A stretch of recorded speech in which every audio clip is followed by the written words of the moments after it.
அந்த ஆகாயம் போலாட பறவை உண்டோ. ஏடி பைத்தியக்காரி, என்னடி இப்படி தலையில தொங்கிட்டு இருக்க?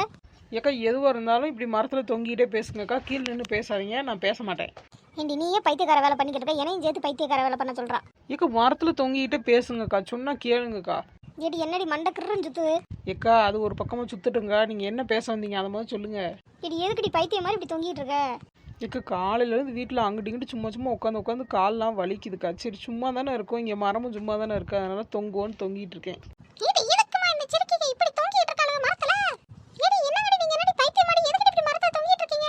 இங்க இருங்க பாட்டி, இப்படி மரத்துல ஒரு மணி நேரம் இப்படி தொங்கிட்டு இருந்தா வச்சுக்கோங்க, கை நிறைய பணம் தராங்க. இந்த இவள பாத்தீங்களா, கையில ஒரு கையில பணம் வச்சிருக்கா, இன்னொரு கையில பணம் வாங்குறக்கா இன்னும் தொங்கிட்டு இருக்கா. இவளுக்கு நல்லா பேண்ட் சட்டை போட்டுருக்காங்க, தொங்குறாங்க. நம்ம சேலை கட்டி இருக்கோம், எப்படி இந்த மரத்துல தொங்க? ஏக்கா இழிச்சுக்கு நிஜமாவே காசு தராங்க, யாருக்கா காசு தரா? ஏண்டி பைத்தியக்காரி, சும்மா போறவளே நீ தான் மரத்துல தொங்கு, நானே சும்மா தொங்கிட்டு இருக்கேன். அந்த கிளவி கேட்டான்னு நான் போய் சொல்லிக்கிட்டு இருந்தேன். அப்படியா, சரிக்கா சரிக்கா. பாட்டி வேம மரத்தில் தொங்குங்க. ஏடி என்ன மரண்டி? நல்ல மரமா சொல்லுங்க, அப்புறம் நான் மட்டும் வேற மரத்துல தொங்கிட்டு துட்டு தராம போயிராம. அங்கே இருங்க பாட்டி, பின்னாடி 4-5 மரம் இருக்கு, உங்களுக்கு எது பிடிச்சிருக்கோ அந்த மரத்தில் தொங்குங்க. ஏடி என்னங்கடி குடல் வெளியில வர மாதிரி இருக்கு, எப்படி தொங்கிட்டு இருக்கீங்க ரெண்டு பேரும்? கொஞ்ச நேரம் அப்படிதான் இருக்கும் பாட்டி, அப்புறம் போ பழகிறோம். இது எதுக்குமா எல்லா சிரிக்கி இப்படி தொங்கிட்டு இருக்காங்க மரத்துல? இக்கோ இழிச்சுக்கோ, அங்கே பாருங்க ஒத்தரசம் மூஞ்சி பாருங்களே, பண்ணி மூஞ்சி மாதிரி இருக்கு. எங்கேயா போய் விழுந்திருப்பா, மூஞ்சி முகரம் எல்லாம் பேத்துட்டு வந்திருக்கா. ஏமா எதுக்குமா எல்லாம் மரத்துல தொங்கிட்டு இருக்கீங்க?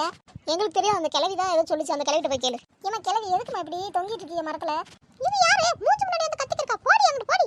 கிளவி 3 பேர் மரத்துல தொங்கிட்டு இருக்கீங்க, அதான் எதுக்குன்னு கேட்கேன். ஏடி மரத்துல தொங்குனா துட்டு தராங்கடி, துட்டு, அதுக்கு தான் தொங்கிட்டு இருக்கேன். சரி அப்பனா நம்மளும் ஒரு மரத்துல போய் தொங்கிடுவோம். ஏடி அங்க வரடி, மரத்துல தொங்கினா துட்டு கிடைக்கும்னு சொன்ன உடனே பார்த்துக்க ஒத்தரசம் மூஞ்சே சரியாயிடுச்சு. எவ்வளோ இல்லை, எதுக்கு இப்படி தொங்கிட்டு இருக்கீங்க? துட்டு தராங்க சேப்பி, 1 கோடி ரூபா தராங்களாம். எனக்கு தேவை புழுவாதீங்க, பிள்ளை புழுவுனீங்களா? நீ நம்பலன்னா கொஞ்சம் பின்னாடி திரும்பி பாரு, சாவர காலத்தில் அந்த கிளவிக்கெல்லாம் தொங்கணும்னு தலையில தங்க பாரு.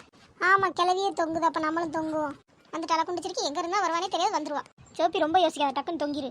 ஒரு ஆளுக்கு 1 கோடி ரூபானா, என் பிள்ளை 2ஐயும் தொங்க விட்டோன்னா இன்னும் 2 கோடி வரும், என் புருஷனையும் தொங்க விட்டோன்னா இன்னும் 1 கோடி, மொத்தம் 4 கோடி ரூபா வருமே.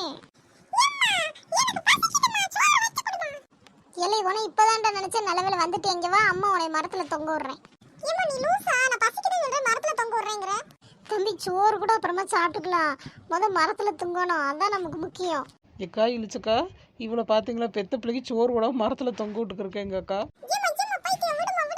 தம்பி சத்தம் காட்டக்கூடாது, கொஞ்ச நேரம் பொறுமையா. அங்கிட்டு பாரு, அங்கிட்டு 2 இங்கிட்டு 2 எல்லாரும் தொங்குறாங்க பத்தியா, நீ தொங்கு. தம்பி சத்தம் காட்டாத தம்பி, காசு கொடுக்கவும் கிளம்பிடுவோம் நம்ம. ஏடி சோப்பு எரும மாடு, வீட்டுல சோறு வச்சு கொடுன்னு சொன்னா என்ன நீங்க மரத்துல தொங்கி விளையாண்டு இருக்க? எங்க மரத்துல தொங்குனா துட்டு தராங்க, கொஞ்ச நேரம் மரத்துல தொங்குங்க, துட்டு வாங்கிட்டு வீட்டுக்கு போவோம். துட்டு தராங்களா? சரி சரி, நான் இந்த பக்கமா தொங்குறேன். ஏக்கா இழிச்சக்கா, சோப்பி வீட்டுக்காரு என்னமோ சோப்பி அடிக்கிற மாதிரி வேமா வந்தாரு, துட்டுன்னு பேசாம அமைதி ஆயிட்டாரு. ஏங்க அப்படியே நம்ம சின்ன மகனையும் தூக்கிட்டு வந்துருங்க, அவனையும் சேர்த்து தொங்க விடுங்க, அவனுக்கு ஒரு 1 கோடி ரூபா தருவாங்க. ஏடி அவன் தொட்டுல தூங்கிட்டு இருக்காண்டி, பிறந்தே 3 மாசம் தான் ஆகுது, அந்த பிள்ளைய கொண்டு வந்து இங்க தொங்க விடுறீங்க. எங்க போன் எடுத்துட்டு வந்தீங்களா? உங்க அம்மாக்கு ஒரு போன் போடுங்க, உங்க அம்மா வந்துருவாங்க. ஏக்கா சோப்பி விட்டா அவங்க சொந்தக்காரங்க ஊருக்காரங்க எல்லாத்தையும் சேர்த்து கூட்டு வந்துடுவா போலேக்கா. எல்லாம் ஒன்னால தாண்டி சிரிக்கி, சும்மா தொங்குறேன்னு சொல்லி என்னை தொங்க வச்சு இங்கே ஒரு ஊர் பூரா மரத்துல தொங்க விட்டுட்டா. போடி பைத்தியக்காரங்க, நம்மளால வர மாட்டாங்க. இவளுக்கெல்லாம் நிறைய கோடி வாங்குவாங்க, நம்ம புருஷன் பிள்ளையே கூட்டு வராம போனோம். ஏக்கா மரம் ஒரு பக்கம் சாயரமா இருக்குக்கா. ஆமா, ஒரு ஊரே தொங்குனா அப்புறம் மரம் ஜாயாம என்னடி செய்யும்? ஏக்கா வாங்கக்கா ஓடிடுவோம்க்கா, இது எல்லாம் தொங்கிட்டே கிடக்கட்டும்.